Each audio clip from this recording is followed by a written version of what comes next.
Hello manager, on se reprend pour un nouveau tutoriel. Dans cette vidéo, je vais te montrer comment est-ce que tu peux réaliser des graphiques en bande et insérer des images pour rendre la visualisation encore plus importante.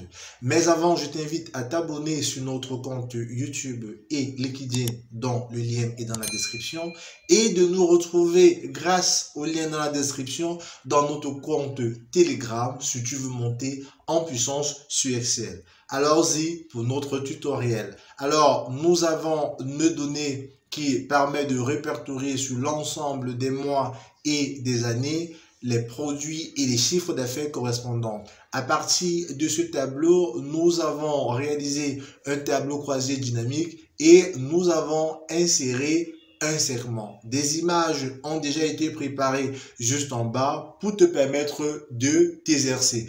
Je te laisse aussi le fichier pour t'exercer et je te mets le lien dans la description. Pour cela, je vais sélectionner mon tableau croisé dynamique grâce à l'onglet Analyse du tableau croisé dynamique et à Graphique croisé dynamique, je vais choisir un histogramme. Mon histogramme apparaît sous la forme d'une bande bien sûr et je vais supprimer les éléments indésirables. J'aimerais faire apparaître pour chaque bande l'image correspondante. Pour cela, je vais tout d'abord sélectionner mon graphique grâce à un clic droit. Je choisirai format de la zone graphique. Alors, une nouvelle fenêtre apparaît et ça commence à devenir intéressant. Pour insérer la bière dans ma première bande, j'irai d'abord sélectionner mon image de bière, puis je ferai un copier. Je reviens dans mon graphique et je double-clique sur la bande de bière pour sélectionner uniquement cette bande et veiller à ce que les autres bandes ne puissent pas être sélectionnées.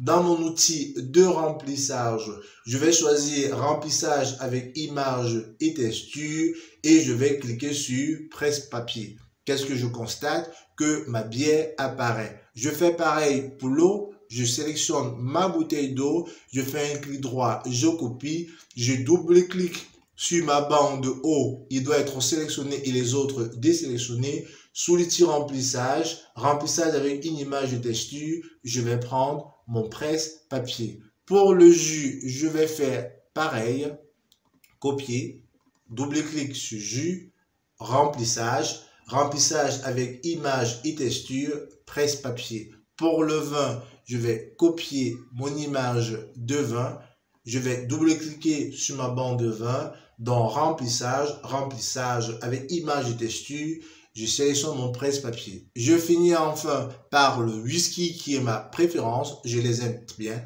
Je double-clique grâce à remplissage avec image et texture. Je vais prendre du presse-papier. Alors, mon graphique commence évidemment à prendre forme. Alors, pour recréer un peu une forme plus alléchante à la vue, je sélectionne mes bandes ou mon image. Je veille à ce que toutes les images puissent être sélectionnées. Sous l'onglet option de série pour les graphiques, dans largeur de l'intervalle, je vais les mettre à 50 et je constate que mon image apparaît un peu plus beau et plus visible. Pour cela, qu'est-ce que je constate? Si je sélectionne un mois, les images vont s'actualiser en fonction de la largeur des données. Voici donc inséré dans un graphique en bande une image. Je suis Lister Fongrand et j'ai été ravi de réaliser ce tutoriel pour toi, manager. À très bientôt. Bye bye.